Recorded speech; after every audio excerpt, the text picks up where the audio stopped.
Hello and welcome to the very first episode of Scroll Ideas, a new show from Scroll that is all about, ideas. Every episode, we'll take an idea, chew it up, break it down, and explore it from every angle possible.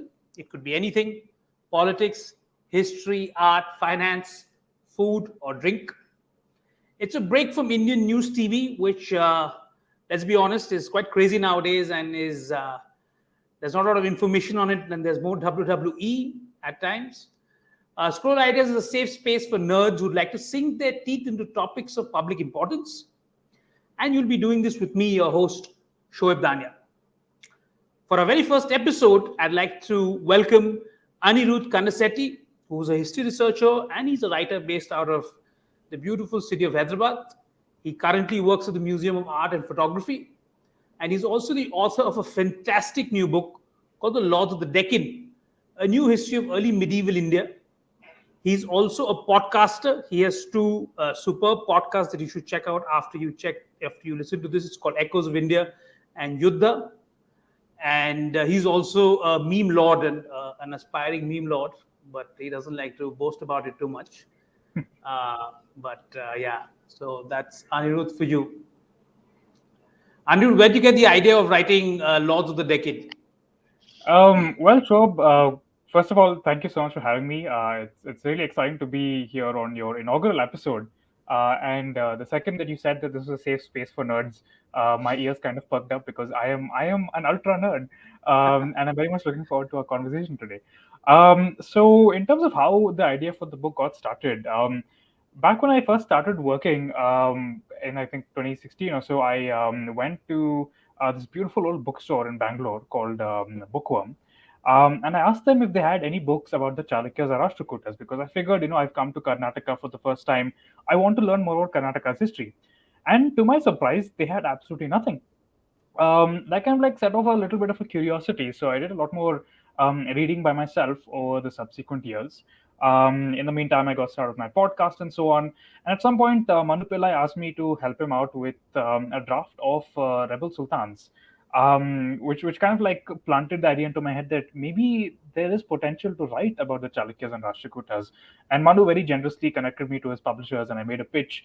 And like it took a little bit of back and forth to actually zero in on the idea because I was far too ambitious. I would say I'm still learning exactly how books are written. But I was very ambitious with my initial ideas for the book before we zeroed in on this particular period because as we were speaking, I kind of realized that there is far too much of a focus on North India, not just in the way that most pop history books are written, but also more generally in the way that we think about Indian history. The size of India is something that I think not a lot of us like ever truly reckon with. India is easily the size of Western Europe. It's an enormous landmass, and to reduce its entire history to the history of a single city, no matter how interesting that city may be, is really an injustice to everything that has gone down in the subcontinent. It is willfully blinding ourselves to the history of 1/6 of humanity. It holds us back from a better understanding not just of India's history but also of global history at large.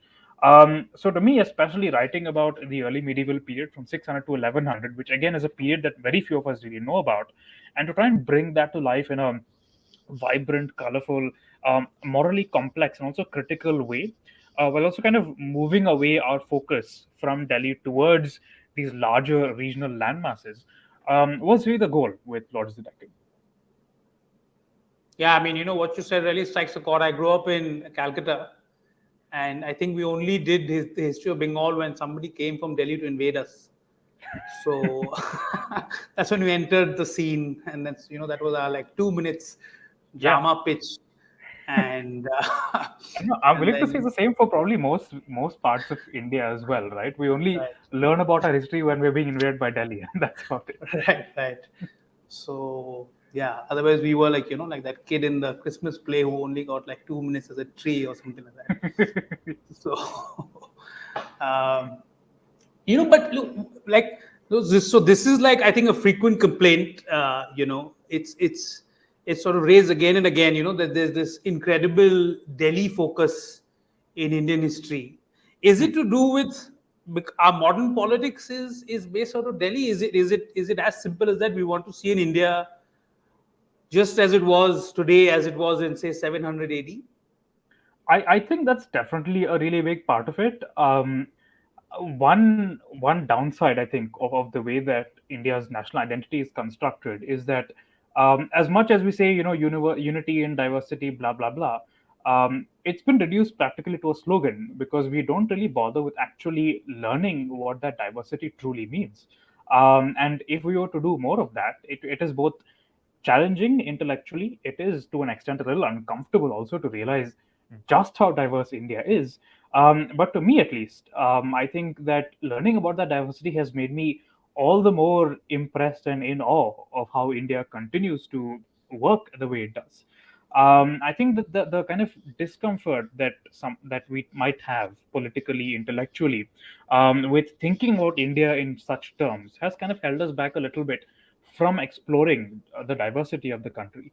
But and we also, I mean, I feel like as a country, we love complaining. I, of course, I'm not immune to this myself. We all love complaining, but very few of us actually sit and do something about it, right? For all that we have complained about, I mean, I would say that perhaps from the very inception of India, we have been complaining about the South not getting enough attention. And while there have been some South Indian historians who have written for the general public, like Nilakanta Shastri, for example, over the last couple of generations, there really haven't been a lot of South Indian historians writing for the general public. And of course, the reasons for that, I'm sure, are complex. It's partly due to the way that academia is structured, partly due to the way that publishing is structured, but I suppose I just happened to show up at the right place at the right time, and I wanted to put this history out there. I wanted to make sure that the Deccan story is heard, and I hope that this kicks off a lot more interest in commissioning books about South India and gets a lot more like writers, a lot more nerds who are interested in writing and talking about South India into the public stage. Yeah, I think that'll be super because I mean, I read your book from the Chalukyas to the Choras, and I mean, I've read it, in school, but like you said, there is so little of it in the public domain that unless you're like say literally, a professional historian and you're paid to do this, and that's great if you are, but I mean, history shouldn't be confined, I think, just to the professional historian. I think it's too grand Absolutely. uh, for that, right? And I think if you look at any other part of the world, especially if you look at Europe or even the UK, for example, I am constantly impressed with how well academia and media in general kind of sync up together in the UK. There are so many literary superstars who start out in the academy. If you look at Peter Frankopan, for example, who's written Right, about the Silk Roads, he's a very well-regarded academic. Most major history writers in the UK are academics. There's right. something about the way that academia is structured in the UK that allows them to kind of harness the best of both worlds, that allows you to go. I mean, and I know people who are like my age, who are like still early career academics who just got their PhDs, who publish fantastic books. And ideally, India should be doing the same thing as well. In a country the size of ours, and especially given the sheer amount of historical misinformation that we are constantly struggling with, both you and I, show are, of course, no strangers to this, considering that Yeah, we're both Twitter addicts. But this is, and it also affects the way that we think about history, and the way that we think about history affects the way we think about identity, which in turn feeds into the way we think about politics. And I think that India has a ways to go in terms of understanding and becoming good custodians of our heritage. It is it There is so much curiosity about our past, and it is really sad to me to see that, given this much curiosity, there's so little kind of critical information available about Indian history online. If you were to search for the most obscure Anglo-Saxon king, you'd probably find like a book about them, a Wikipedia page about them, perhaps even like a Netflix series is being produced. But India's most interesting empires, which at their peak would have like ruled over a landmass like thrice or four times the size of the UK, with like wow. triple or like 10 times the population, would not even be known by most Indians, let alone by the world. And a big part of that is because we don't have that same kind of institutional setup that enables us to generate critical, but also entertaining material out of the stuff that we research and the stuff that we excavate. And I see some things are changing. The excavations at Sinoli, for example, were converted into a Discovery Channel show. But in terms of like really making them entertaining, getting good presenters, and most importantly, getting historians into the public domain, we have a ways to go.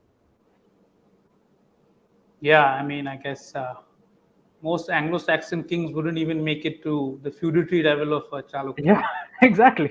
Right? Like, but yeah. So yeah, I mean, that's so true. And the other thing that kind of struck a chord is the fact that so much of politics and our day-to-day interactions is sort of in a way downstream from what historians discuss. Yeah. I mean, of late we've been bombarded by historical controversies for the past few years. And one of the things that I found really interesting about your book is that the early medieval Deccan is an incredibly violent place. Yes. It's an incredibly contested place. It's an incredibly international place. Yeah. There's this. I mean, the fact that there was some idol before the Muslims came in. Uh, it really doesn't exist. They were really fighting tooth and nail Yeah. over there, Yes. weren't they? Absolutely. I mean, I have been on many occasions absolutely like very much initially kind of like surprised, but then gradually horrified at the sheer scale of violence that you see in early medieval India. Yeah, I mean, you will see kings saying that, "Oh, I established dharma on earth and I did these things," and the means that they used to do this are always slaughtering their enemies and dancing in their entrails and making pyramids of their skulls and burning their cities to the ashes and laughing in the ruins. That it's extremely colorful. I mean, to anybody who thinks that India before the arrival of the Turks was some kind of paradise, I would say just open any edition of Epigraphia Indica, where all these inscriptions have been collected and translated by the greatest Sanskritists of the generation. And you will see just what a violent place early medieval India was. And the violence too is like frankly surprising. The way that it's normalized, to the extent to which it's normalized. I remember reading this fascinating inscription of this ruler of the Ganga dynasty, based in southern Karnataka. And this guy died by fasting to death at the feet of a Jain guru. So you would think that he's a Jain, so surely he must have led a most peaceful life. Just two paragraphs before that, the inscription describes in great detail about how he absolutely slaughtered the inhabitants of the great fortress of Uchangi, which is near wow. modern day Devnagere, and how he used to carry the skulls of his enemies in his belt, and which might be exaggeration, but still the claim that you make is pretty shocking. And there's this Yeah, very colorful bit that says, "Oh, Pallava king, stop your screaming. Oh, Chola king, you can calm down and stop rubbing your over energetic heart. Oh, Pandya king, you need no longer fear for your families and your children, because Marasimha, the great Ganga king, has gone in triumph to the abode of the gods." This does not sound like a modern Jain. I mean, you would not think that a Jain king is capable of such violence, or more importantly, that Jain king would be lionized and celebrated for such violence. But that's exactly the kind of world that you see in the medieval Deccan.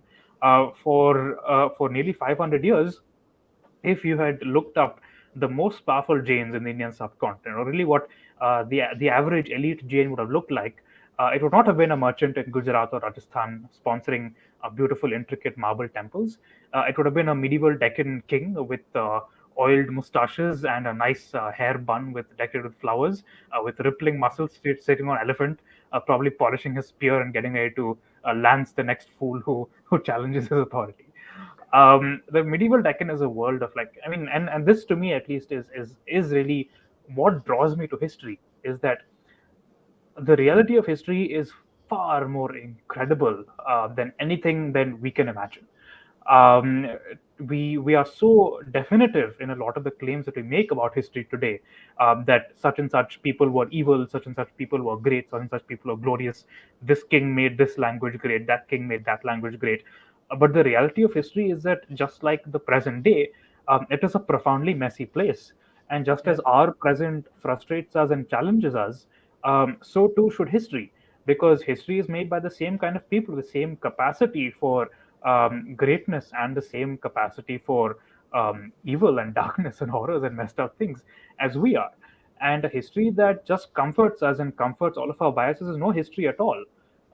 History should challenge us and provoke us to think and adapt and learn from it, just as the present does. Yeah, it's almost about infantilizing to think that like early medieval Deccanese want didn't have the complete range of human experiences. They weren't good and bad and violent and non-violent. I mean, Yeah. and but yeah, I mean this picture that you've drawn for us of Kannadiga Jain is very fascinating.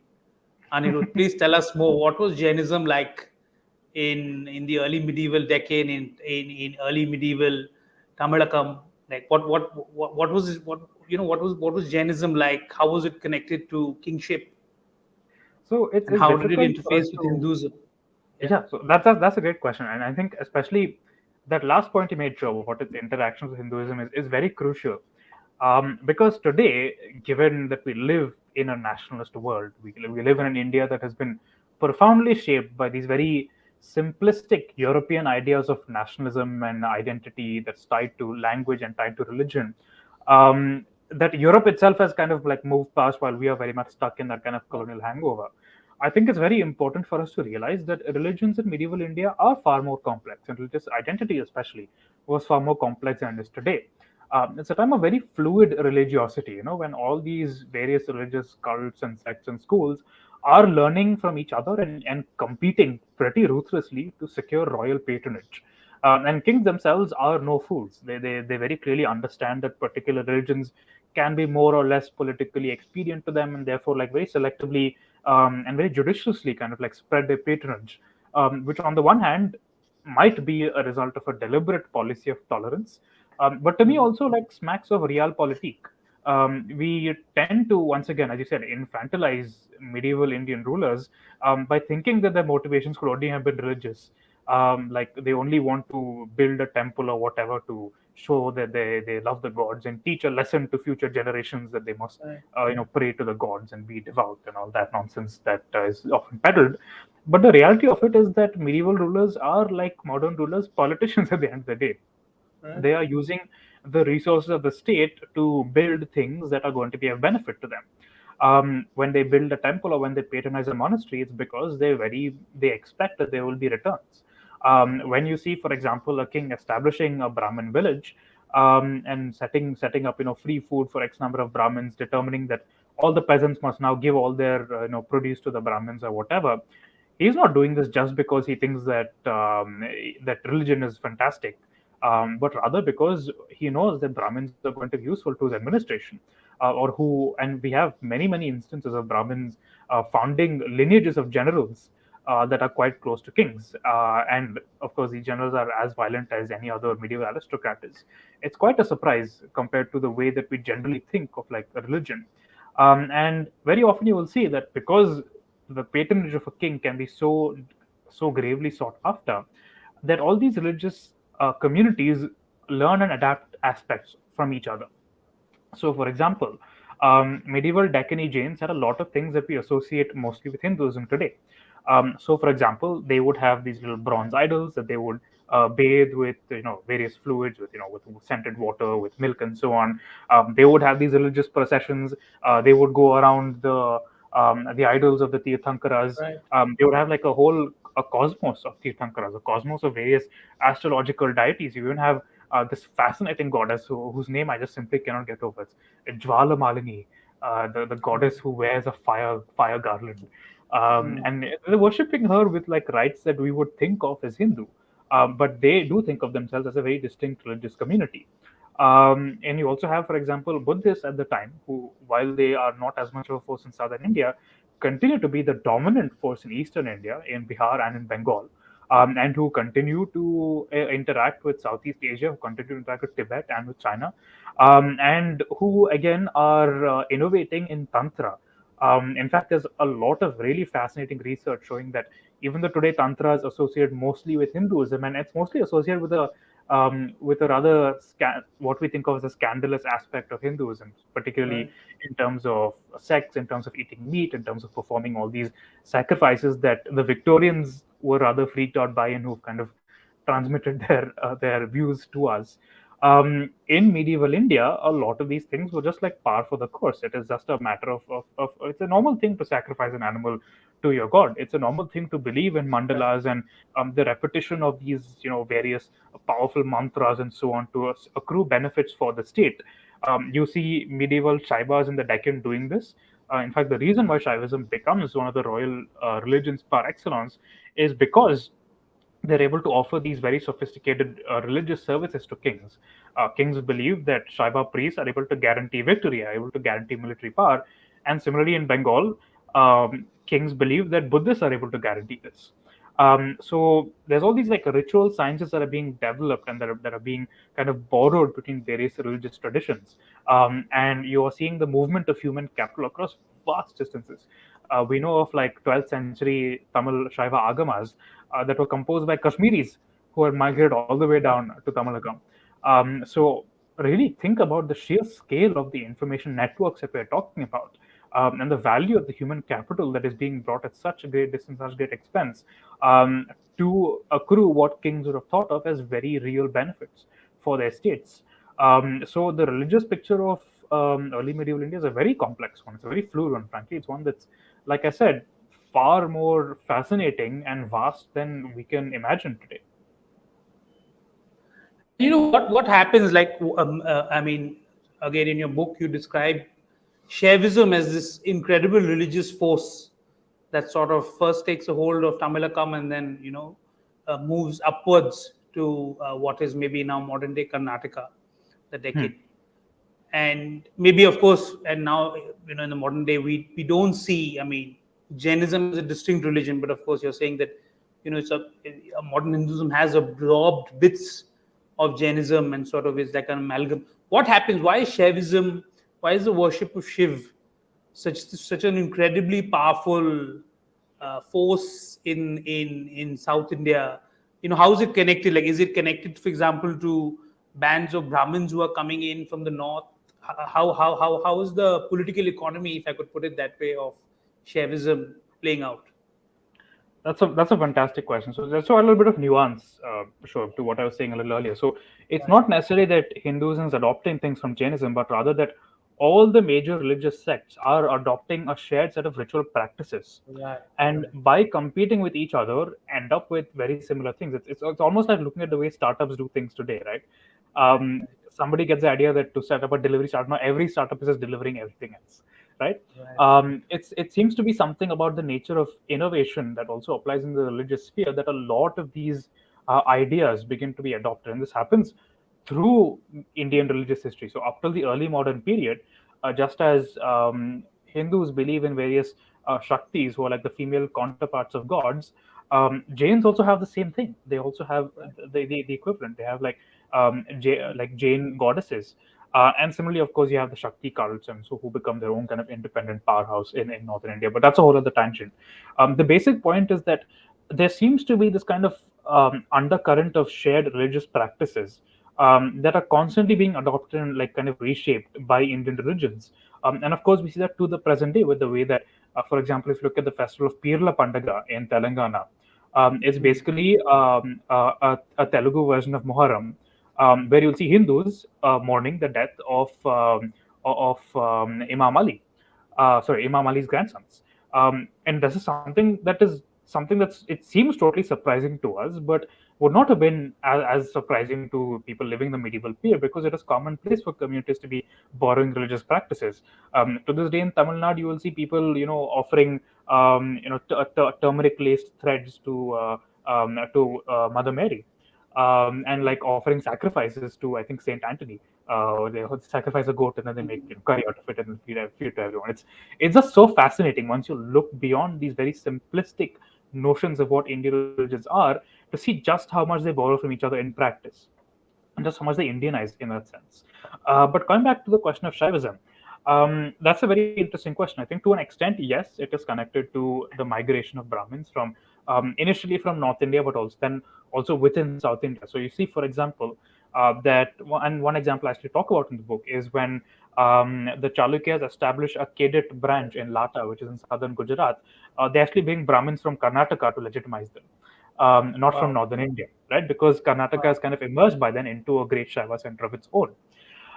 In terms of why was it that Shiva was so integral to kingship at the time, I think that it's partially because of Shiva himself kind of emerging as the ideal king. He's imagined as this deity who is not who is a tremendous force of nature who contains within himself this unbounded masculine virile energy that is also bound and controlled by this kind of infinite yogic power. He is seen as very much like a king. While the earliest depictions of Shiva, and of course it continues into the early modern period, Shiva is sometimes seen, of course, as very kind of wild god, living on the boundaries, living in the cemeteries and all that. You'll also see in the early medieval period that there's this very clear sense that Shiva is a king, and he has a palace on Mount Kailasha, Wow. and he has pleasure gardens, and he enjoys his time there. And he has a court of his own. He has the jesters, the gunners who are entertaining him. He has Nandi, of course, who is a door guardian, just like a king's chamberlain would be. And if you were to look at some of the earliest South Indian temples, especially those of the Pallavas, there's a fantastic book by the scholar Padma Kanal studying the Kailashnathar temple in Kanchipuram, where she Hmm. points out that the king is identified with Shiva in the most explicit terms, just as Shiva is this enormously powerful being who has the spiritual power to contain his unbounded energy. So too is the king. And just as Shiva is the ideal king and Parvati is the ideal queen, and Skanda is the ideal crown prince, so too is the Pallava king and his wife and his eldest son. So there is very clear analogies that begin to be drawn. Because and these analogies are much clearer for Shiva than they are for Vishnu, because Vishnu, at least in the high in the Orthodox canon, does not have a family as such. His various avatars do have families, but Vishnu himself is just associated with Lakshmi. But Shiva is this much more earthy god, and he's much more. I think the fact that Shiva is a much more violent god also makes him much more suited to being appropriated into these very violent and warlike states. And of course, while these are very important factors, we should not neglect what I was saying a little earlier about ritual science, which is that Shaivas are developing the most sophisticated, most convincing ritual apparatus. And we have to keep in mind that kings, again, are not fools. Kings study metaphysics. They study the Upanishads, or they will study various tantras, and they will have an idea of like, okay, so this is how the fabric of reality can be manipulated. And when you have these great Shaiva scholars who are saying that, okay, based on these findings of these tantras, I am developing this new ritual, and I need these resources, which will give you these concrete benefits. It makes sense for you to be investing in that. When Shaivas have this enormous network of monasteries, when they have such a tremendous popular following, which is partly a result, of course, of the Bhakti movement, it makes absolute sense for you to be associating yourself and identifying yourself with a god like that. I mean, they're a power center, Yes, the Shaivite evangelists. Right. exactly. Right. Yeah. I mean, yeah. I mean, what you're saying really strikes a chord. I mean, I wouldn't want to be on the other side of a army that's been blessed by Rudra. I mean, I Yes. don't think that would be a good situation to be in, because yeah, I mean, he's such. I mean, he has such immense power. Yeah, and yeah, I mean, I guess Vishnu is far more placid, I guess, in the Hindu pantheon that way. Initially, Uh, yes.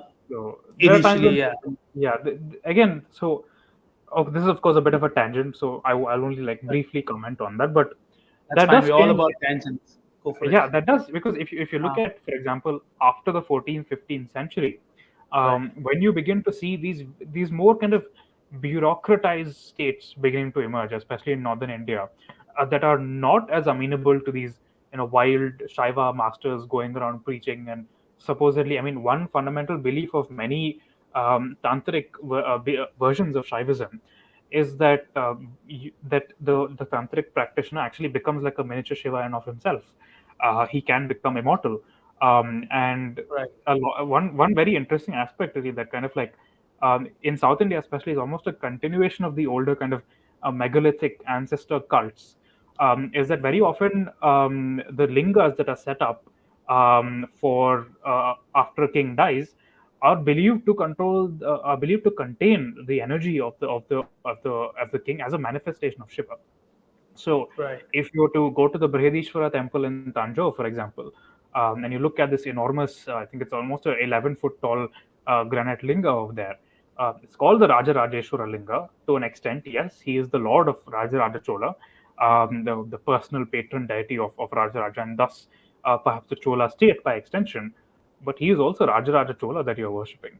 And we have a lot of inscriptions that make this very clear. We have examples of like Shivalingas being built explicitly over the ashes of dead generals and that kind of thing. So initially, it's something that at least in the early medieval period is very useful to the state. But by the 17th, 18th century or so, like Shaivites are forming mercenary armies that are working for the East India Company, that in many cases Wow. work for the Mughals as well as for the Marathas.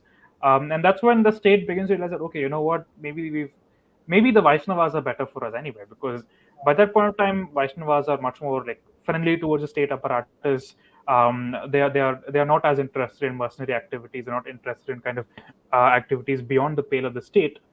And so you see a definite shift.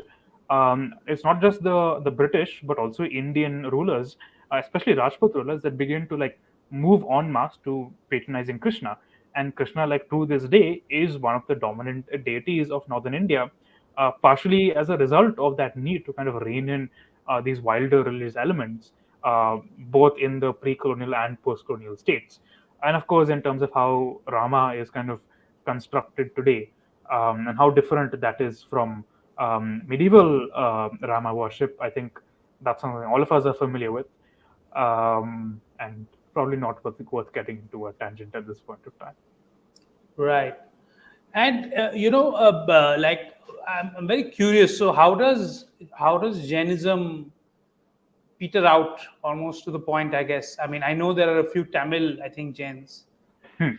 Tamil speaking Jains still left, but it's Yeah, it's it's almost non-existent in peninsular India. What happens there? Like, do they there are get still there are still out? Kannada Jains. Uh, There are still oh, they're Kannada still Jains Kannada. Right. in coastal Karnataka mostly, though in inland Karnataka they aren't as Right. much of a force. The answer to that is like we still don't fully understand. Um, there haven't been enough like academic studies of like precisely how Buddhism declined, precisely how Jainism declined, partially due to the patchy state of the evidence. Um, but what I can say is that it's far more complex than we generally think. Jainism was a force well into the Vijayanagara period. In fact, the earliest temples that you see in Vijayanagara are. I mean, of course, there are older kind of like Devi temples. There are some Shiva temples, but a lot of the early temples of Vijayanagara are actually Jain temples, which is again a surprise. You think of Vijayanagara as quote unquote Hindu bastion. Right. You were not expected to have such a Jain presence, but initially it does. But at some point, I suppose that I think a part of it is because Vaishnavism also kind of like returns as a major force in southern India with the Sri Vaishnava movement. The Right. Veera Shaivas like totally transform the landscape of Shaivism, and I think gradually, institutional patronage, pilgrimage networks, all of these things kind of like work together to make Shaivism and Vaishnavism, and of course Islam, far more useful kind of elite religions to the Deccani aristocrats than Jainism did. And we do have some evidence also of like Jains being explicitly persecuted, especially in Tamil Nadu. There's a lot of Mhm. Tamil Right. Shaiva Puranas claiming that thousands of Jains were impaled. We have depictions of Jains being impaled in various Tamil temples.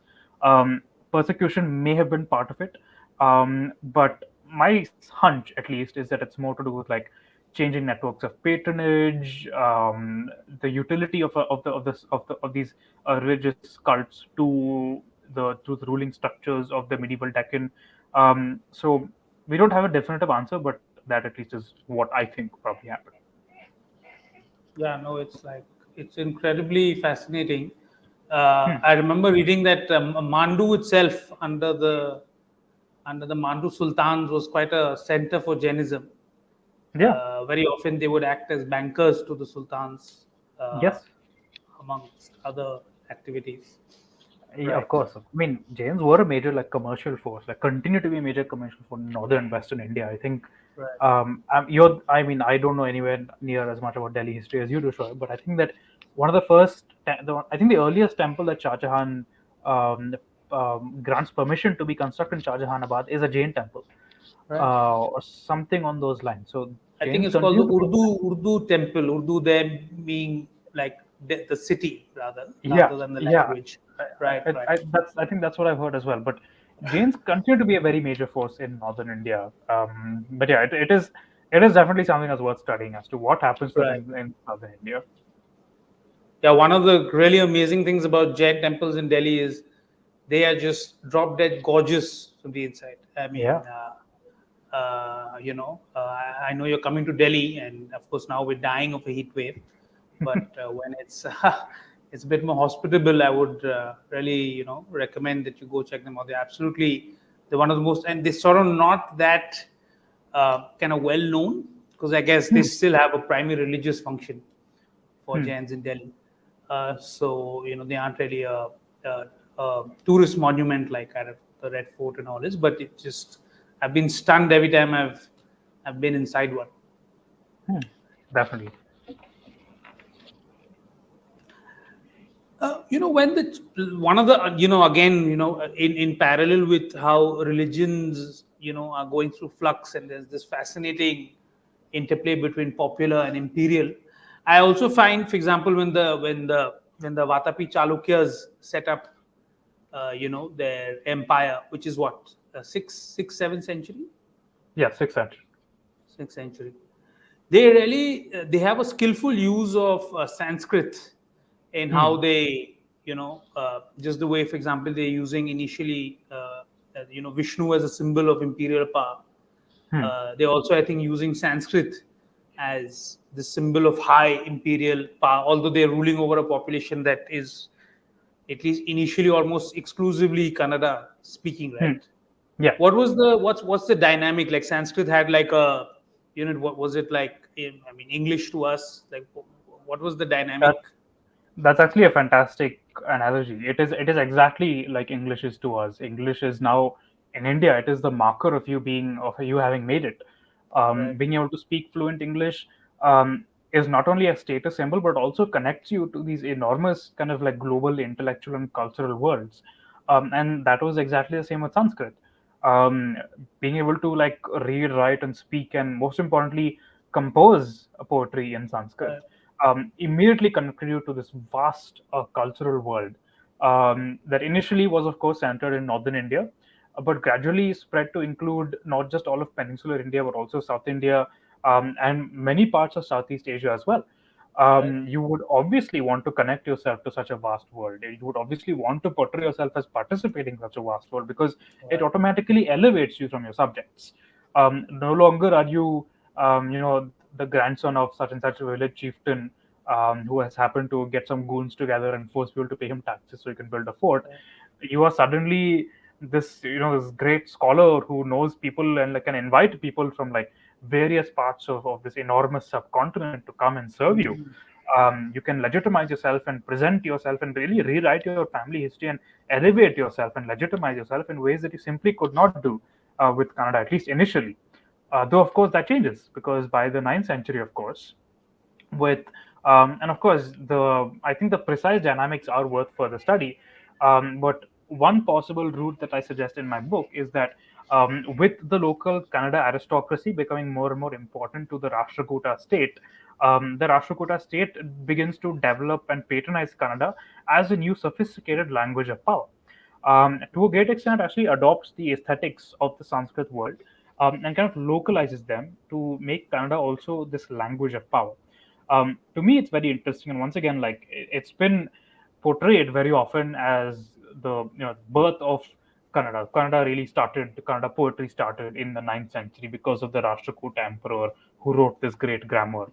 But I Right, think the reality is probably more complex because Kannada folk poetry was very likely a thing much before the right, Rashtrakutas came along and established this grammar. And instead, what is probably more akin to is that just as English has now kind of emerged as once again, it's English is a very interesting cultural phenomenon because right, it kind of like straddles both worlds, right? right, And you will see young aspirational urban Indians, um, like not a lot of them actually speak pure English. A lot of them right, just speak English. And right, English has its own kind of unique, very Indian linguistic features. Its right, abbreviations and so on, while they're inspired by English, are very much suited to a Hindi speaking world. And it very interestingly kind of like straddles both worlds, as I said. So you will have Hindi speakers now kind of adopting abbreviations that you see in like originating in English. So, for example, yar, which is written as YR in English, is now also written by Hindi speakers as YR, right? Mm. Or Nahi instead of NAHI is now written as NHI. Right. So something similar is happening with classical Kannada, except it's much Mm. more directed. The process is much more driven top down by this new kind of courtly culture that is established by the Rashtrakuta imperial court, and then kind of imitated and localized again by all the various Kannada speaking feudatories, and kind of like at the same time simultaneously opens up the Rashtrakuta world to a lot more mobility, allows people from many more diverse social backgrounds to rise in power. One example that again that I provide in my book is of Bangkaya, who is a son of a village chieftain, who rises up to be declared initially a lord and then gains the title of a Raja, founds his own city, and for a considerable amount of time is the commander in chief of the Rashtrakuta imperial forces. Um, the son of a village chief to like 100 years ago would not have been able to get an education in classical Sanskrit. He would not have had the caste background. He would not have had the educational like abilities. He would not have the teachers to teach him.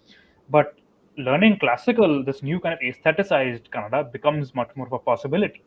And so you have to see it as very kind of is very intelligent and very calculated and very well executed process by some of the sharpest ruling and aesthetic minds of the medieval Deccan who are doing this.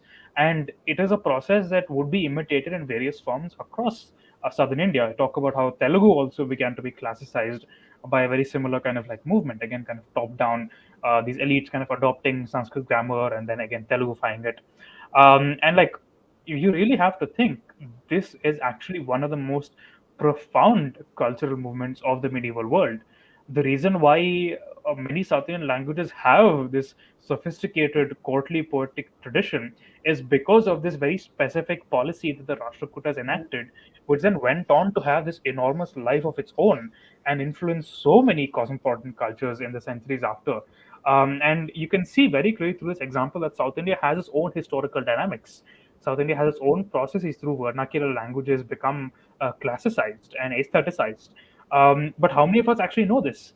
If you were to not understand this, then you would not be able to understand just how far back the history of South Indian languages go. And it's much easier for you to say rather silly things like we must all speak Hindi and that kind of thing, because you have to understand the South has its own history, and if we are to really be a country that is for all Indians and representative of all Indians, we must be aware and respectful of the history that all these traditions have.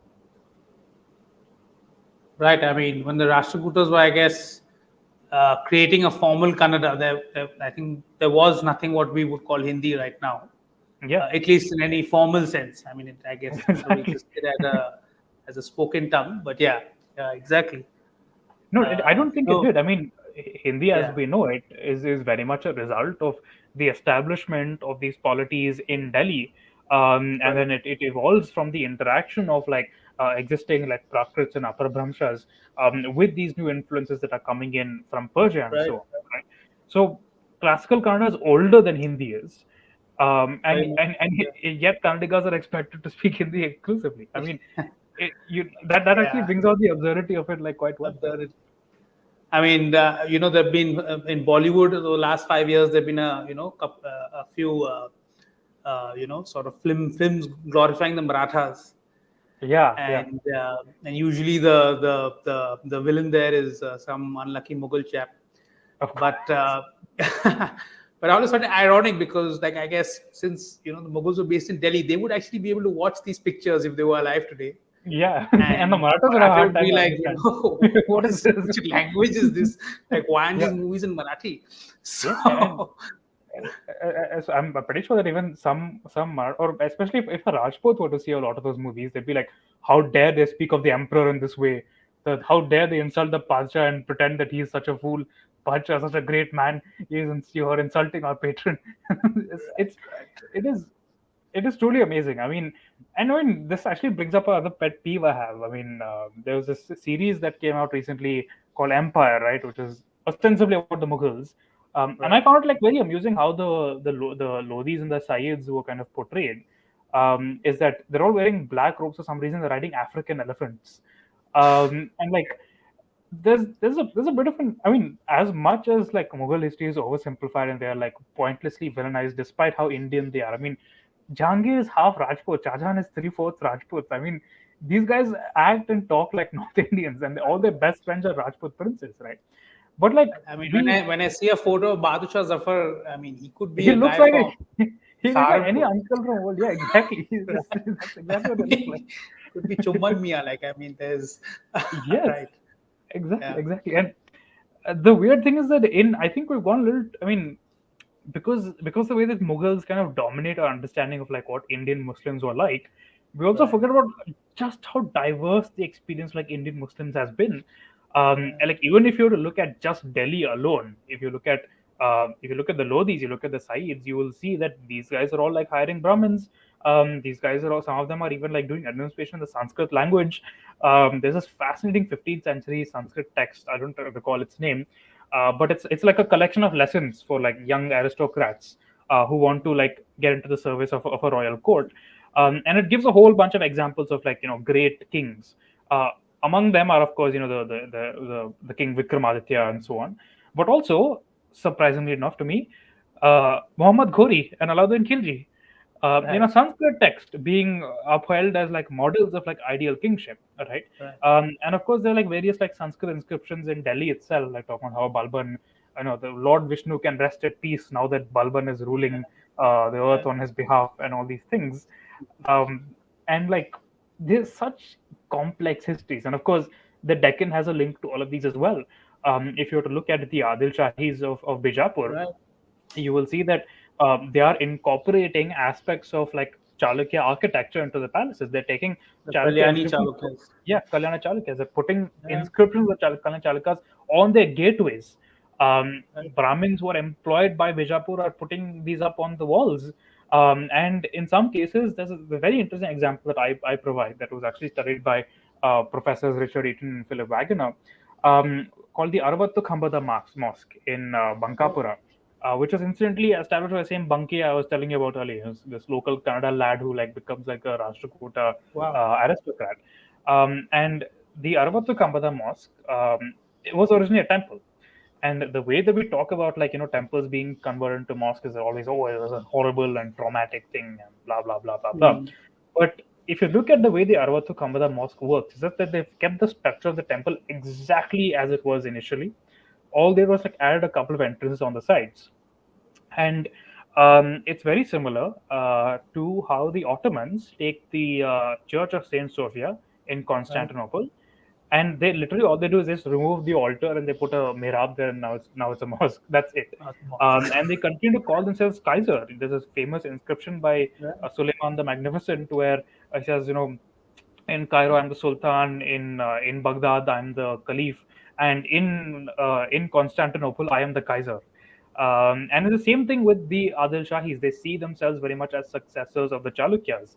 I provide examples of Bijapuri historians who go to Ellora, they see the Kailasha temple, they're like, they're absolutely mind blown by it. And they see these as God's creations, and they see these as temples that they must protect.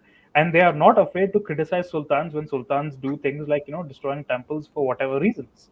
So we really have to understand that, like, you can, there is no single kind of experience in medieval India, whether you're talking about Hindu or Jain rulers and the kind of violence that they are committing, or if you talk about Indian Right. Muslim rulers and the kind of violence they are committing. The way that these people see themselves, their place in the world, the way they navigate it, is profoundly morally complex. And it should, if anything, if it teaches us anything, it teaches us that we must see history as a very gray place. It is full of color, certainly, but there are no black and whites. It is full of moral complexity, and it is a much more diverse and challenging place that teaches us much more about India's own diversity and what it means for us to kind of inherit that diverse legacy, than it does about these very simplistic European ideas of national purity and national identity that we've kind of like gotten so used to over the last few years. Yeah, I mean, I just find this the Bijapur Chalukya link. I mean, And why shouldn't a Bijapuri Sultan, try and link himself to the Chalukyas? I mean, Of course, it makes sense that he would do that. he's a politician, right? I mean, Yes, so it's a smart thing to do, right? exactly. Like, yeah, And the thing is, like, we know so much about Akbar kind of like adopting some elements of like Hindu practice, right? Drinking only Ganga water, for example, right, or being convinced by a Jain monk to like become a vegetarian. All these things, right, like, you will like add infinite amount. I mean, everybody knows about Akbar doing this. Who knows about like the Adil Shahis doing this? Who knows that I mean, the Qutub Shahis who ruled Golconda, which is in Hyderabad, where I live right now, could right, definitely speak better Telugu than I can. These guys could like compose like Telugu poetry like at the drop of a hat. They're right, exalted. They're exalted in Telugu poets as this guy called Ibrahim Kuli Qutub Shah, who's called Malik Abhirama in Telugu poetry. right, These guys' mothers are all like Telugu aristocratic ladies and so on, who, as far as we know, like were not forced to convert to Islam or anything of the sort. right. So where is the nuance in the way we think about them? Where is the diversity in the way we think about them? And a lot of these things, as I said, if these things were better known, if we were better equipped with this understanding of our history, then our identities and our politics would also be that much more morally complex, that much more representative of the reality of our historical trajectory. History is important, and like establishing that link between academia and the public domain is crucial. And that's pretty much what I do to Yeah, launch the Deccan, and of course through my podcast and so on. yeah. This whole language and stereotyping Hindus and Muslims using languages. I don't know whether you've seen. There's a Bollywood film called Veer Zara, Hmm. which part of it is set in Lahore, Okay. and the filmmakers basically present Lahoris as like 18th century Lucknowis. They're all like randomly breaking into poetry and wearing achkans. And Pakistanis were like, bloody, Lahoris are Punjabis, man. Like, I mean, they are not like this. Like, I mean, a Lahori is not going to wear an achkan, and he's going to Hmm. be quoting Urdu poetry every second line. So I guess we grew up with these. Like, I guess it's an easy, yeah, like stick to use if you're doing mass. Uh, you know, yeah. One of the another cool thing that I really liked about your book was, and I think you touched upon it a bit earlier, was the art of Gaja Shastra. Hmm. And Yes. yeah, I found this. I wish someone makes a TV show or something out of this. But so what I mean, you I think you've called them the tanks of The medieval medieval world. India, right? Right. Yes. So I mean, Yes. how was it? How was it facing off against elephants? Who could have them? What was the economy of having an elephant platoon? I mean, there's a reason why the elephant is so closely associated with the kingship, because unless you are a king, you're not going to be able to afford to have an elephant. Right. Um, you just to capture an elephant alone, the kind of like logistical apparatus you need to have like dozens upon dozens of people.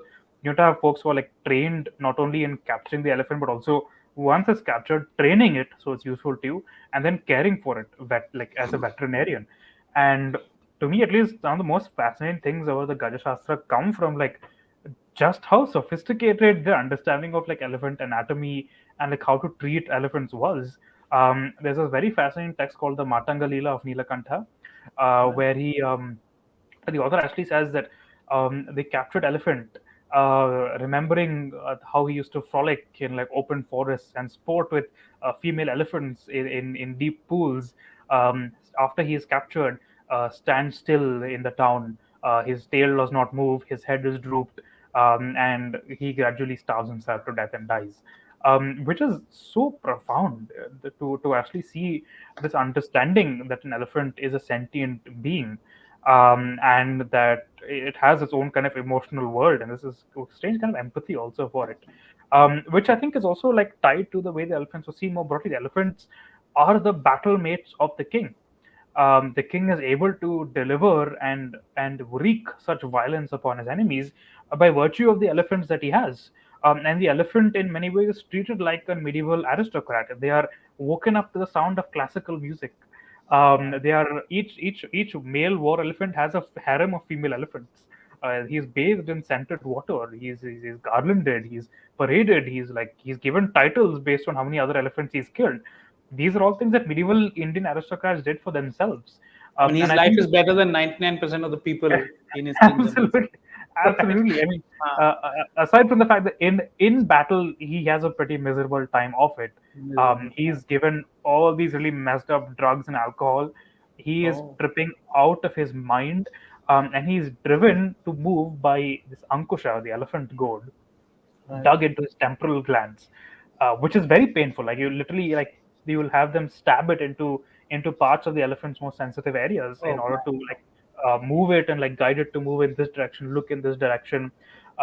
When they are trained, they're trained in brutal ways. They're like tied to a pole and whipped and starved until they begin to like show obedience to their masters.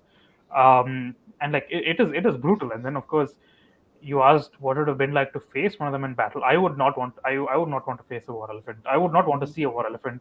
I would not want to be close to a war elephant. Those things would have squelched you to a pulp in seconds. Yeah. Um, the way that most war elephants like were actually deployed was that you would have war elephant platoons fighting other war elephant platoons, right? Right. Because Wow. nobody else is going to stand up to a war elephant. There's no other way you can fight a war elephant. Um, so in medieval India, you would have these war elephant like squadrons go and fight against each other, and most of these would have been like so you would have aristocrats sitting on these war elephants trying to gain the upper side. And once the enemy's war elephant platoon retreated, then the enemy infantry was yours to kind of crush as you wanted. They were left totally defenseless. So to have a large number of war elephants, to have a large number of quality war elephants, to have the best trainers, the best veterinarians for your war elephants, to make sure elephants are well fed, well taken care of, and like loyal and like willing to take your commands, your trainers' commands, your mahouts' commands, your or very often since the ruler would ride the elephant himself, the ruler's commands. Um, was something that a state invested enormous resources into. And it is one of the most fascinating aspects of medieval culture to me that we talk so much about our partnership with dogs today. Dogs are seen very much as man's best friend. Elephants were the medieval king's best friend. Elephants were his partners on the battlefield and off of it. And very often, that is why you see many kings actually composing Gaja Shastras or commissioning Gaja Shastras. And of course, there's a lot of diversity also in over time and space in terms of how the science of elephant warfare kind of evolves. While the Matanga Leela of Nilakantha, which was a 9th century text, that is very empathetic towards elephants. The Manasollasa, which is like this, I think, 11th or 12th century Chalukya text, doesn't give a crap about them. It's like, oh, once the elephant is captured, there's this ritual that you do to remind it that it's actually an emanation of Brahma or whatever. And once the elephant has listened to the ritual, it's going to be totally fine with you to do whatever you want. which is, which I mean, on the one hand, it is absurd. On the other hand, it is fascinating to show like just how this courtly culture and this interest in ritual and this metaphysics of ritual and this belief in mythology and your ability to manipulate the world through ritual has become so overriding that what the court is writing is probably very much separate from what the mahouts are actually doing in practice. You have this extremely ornate ritual apparatus that is actually not that practically useful as well. And I think that also is like something that's worth investigating. Right? To me, it is so interesting. What we know about medieval India in itself is so fascinating, so like counterintuitive in so many ways. Right. But also what we don't know and the questions that remain to be investigated could reveal so much to us about how these states function. It's very exciting to like be alive at this time because the best time to be in a field is when you know how little we know. And I'm really, Agree. really excited to see what is discovered about the medieval Deccan in the decades to come. And speaking of counterintuitive, one of the, I mean, your bit on the Choras is fascinating. I mean, absolutely, powerhouse kingdom. If I could Yeah. channel my inner WWE commentator. Like, I mean, the invading North India. One of the most fascinating things I find about the Cholas, because it seems like such an un-Indian thing to do, so to speak, Hmm. is that they have this massive naval power. They're going and belting Sri Vijaya, which are, I guess, the Indonesians of today. I don't know whether they bear a grudge against modern day Tamils for that. I don't know. I somehow get the sense that in India we've sort of lost this Toda view, and we have, again coming back to I think where we started, we have a very Delhi-centric view where we think our neighbors are our main neighbor is Pakistan and maybe China is a neighbor. We forget that if you're sitting in Madras, Southeast Asia's, hop and a skip away if you take a boat. Is this something that if we do this history better, would our present politics become better? I mean, I certainly think that. I mean, if you were to look frankly at a map of like Indian Ocean trade today, you look at ship traffic, you will see exactly why India was such a global powerhouse. Because like to this day, most shipping that goes towards Southeast Asia goes from the southern tip of India. And but compared to how it was in the medieval world, you see that a lot of trade happens along the west coast because that, of course, is where a lot of oil is being imported. But not a lot is happening on the east coast. Right. um, the infrastructure, the port facilities along the east coast that would kind of power the amount of like, or at least if not like, obviously the volume of modern trade is like still exponentially higher than medieval trade, but something comparable proportionate to the scale of medieval trade, where Eastern India was the dominant trading partner for Burma, for Thailand, for Cambodia, for Indonesia, Malaysia. That dynamic seems to have kind of been lost because of like many reasons, of course, partly because of the way that industrialization has happened in India, partly because of port facilities. But yeah, I think that our obsession with our northern neighbors has led us to forget that the entire Indian Ocean world, and it's not just the eastern side of the Indian Ocean shore, but also the western side of it that are our neighbors. Um, for much of history, East Africa and India were trading like nobody's business. Right. We know, like as early as like the 13th, 14th century, there are like large Gujarati trading diasporas sitting along the east coast in the various like trading cities of the Swahili You coast. still see Uh, that see this in East African food and all. By the way, it's yeah, it's quite exactly. uh, it's quite That Indian, influence, so to speak. exactly. That Right. that influence is actually still there. I used to like chapatis being eaten in Kenya and that kind of Right. thing, right? Right. But like this is something that we've like totally forgotten. There is, for all that we talk about like history and learning the lessons of history, this is a lesson that we simply have not learned about India's like oceanic connectivity on both sides of the Indian Ocean, and that's something that we should definitely be investing in and trying to promote as much as we can. Because I very often hear, oh, Indian influence, oh, shared history, all that being brought up when we talk about Indonesia, but I never see Indian leaders talking about it in the context of East Africa, whereas we probably have a much deeper interconnected history with Africa than we do with other parts of the Indian Ocean. Now, as far as the One of the Cholas are concerned, sorry, go sorry, on. so as No, far as one the of the things Cholas, that always blows my mind is there's this Ming painting of a giraffe, yes, and the yes, Mings actually got it from a Bengal Sultan. So exactly, this Bengali chap, I mean, and this kind of makes perfect sense if you look at the map, yeah, because Bengal is really close to China.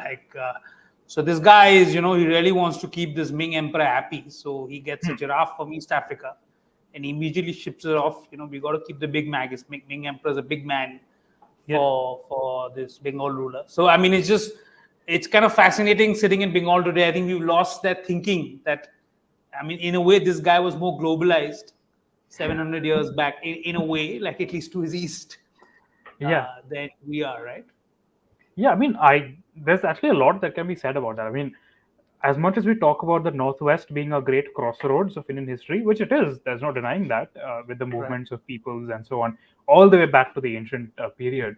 And as much as South India is also a crossroads because of the movements of people across the Indian Ocean, the Northeast is also a great crossroads of Indian history. It is to me so interesting that the Ahoms and the Delhi Sultanate violently established at roughly the same time in the late 12th, early 13th century. Right. Both of them are very Indianized. Both of them are also extremely globalized. But in comparison to the Ahom kingdom, the Delhi Sultanate absolutely dominates our understanding of India's global connectivity. Why are we not talking about the Ahoms more? Why are we not talking about like how globalized Bengal was? For through the medieval period, a lot of the ideas that you see in Srivijaya in Indonesia, and by extension in Cambodia, a lot of the Buddhist Vajrayana ideas are coming from Bengal. Bengal is such a globalized place. It has been a globalized place for so many centuries, and yet today it has barely any connections to its east. For plenty, I mean, up till as late as the early 20th century, Bengal and Burma were like literally a hop, skip, and jump away. How many Indians now would say that Burma is our neighbor, or that Burma is like a part of like of like extended South Asia, right? Right. There were the influence of like Burma and like India on Burma and Burma on India is something that's barely studied. And Burma influences India in so many ways. There are people I know of Telugu descent, of Tamil descent, and of Bengali descent who all had families who lived in Burma at some point of time. Burma, yeah. It was so profoundly a part of the subcontinent, and yet it's something that like barely any of us talk about. And this of course have a Chola linkage as well. And like before I get to that, I actually want to like add a little bit to that giraffe thing that you mentioned, Short, because Yeah. there's a little temple in Mudbidri, which is near Hmm. Mangalore in Karnataka, where giraffes are carved on a Jain temple. This temple was commissioned by merchants, and it's very possible that they actually saw Zheng He's treasure fleet coming from Ming China, and like pausing Wow. at Mangalore, possibly to like trade, and like they would put a seen giraffes there, and they also have like dragons carved onto the stone of the temple. Wow. Um, and interesting enough, you also see dragons depicted on the Qutub Shahi tombs in Hyderabad. So I don't think a lot of us like appreciate like just how connected India and China were like through the medieval period. And frankly, the way that India and China relations are now, just how hostile and distrustful they are very much like a aberration in terms of the overall kind of historical trajectory between South Asia and East Asia. But like coming back to the Cholas, right? So I know Cholas are very often thought of as this naval superpower and all that, because they do, of course, go and invade Sri Lanka, and they go and do all this stuff in Indonesia. They do raid it, if not actually like conquer it. Okay. Um, but what we understand is that the Cholas are not an exception. We have example of like previous Tamil kings, including the Pandyas and the Pallavas, sending military expeditions to Sri Lanka, not necessarily to conquer it, but very often to sack it or to interfere in like succession crises. But most interestingly, we also see Sri Lankans doing the same thing. In the ninth century, when the Cholas are still a rising power, the Sri Lankans sack the city of Madurai, which is the Pandya capital. Wow. This is a very interconnected world. It is really not the case that Cholas are some kind of exception, and they're the only Indians who recognize the importance of global trade and naval power. That's something that like coastal I mean, Indian they're polity drawing has. on this Tamil history of having Exactly. naval power. It's a fact of Tamil life, right? Exactly. And it's not, no, I mean, I would say it's more a factor of like South Indian life, because you South have Indian life. examples of like of Kerala, like Keralite mercenaries or like Kannadiga mercenaries serving as a bodyguard of Sri Lankan kings. Wow. So people are constantly in motion, in circulation across the southern tip of the subcontinent. Um, as far as the Chola invasions of Southeast Asia go, um, we actually don't have any evidence from Chola sources that they had a navy. we Okay. have we have no evidence that they had an imperial Mhm. navy. What kind of ships they were using? Nothing of the sort. And like, if they had a navy, we would, and they actually cared that much about naval power and like doing things on the sea, you would expect there to be inscriptions talking about it, because there's so many inscriptions of Cholas talking about like, their prowess with elephants and like the vast number of men they command. But there's no evidence of them talking about boasting about ships at all.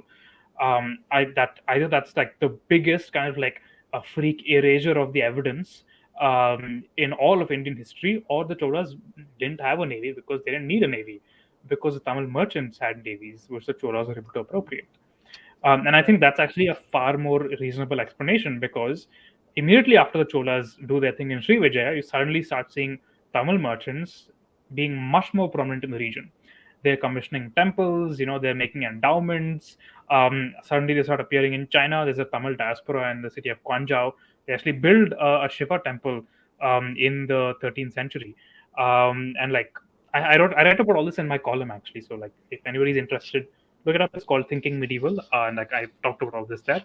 But the basic point is like, let's not give too much credit to kings in our understanding of Indian history. Certainly, they are Right. important forces, but I think one thing that we've kept coming back to in this conversation is that monks, religious institutions played an enormous role.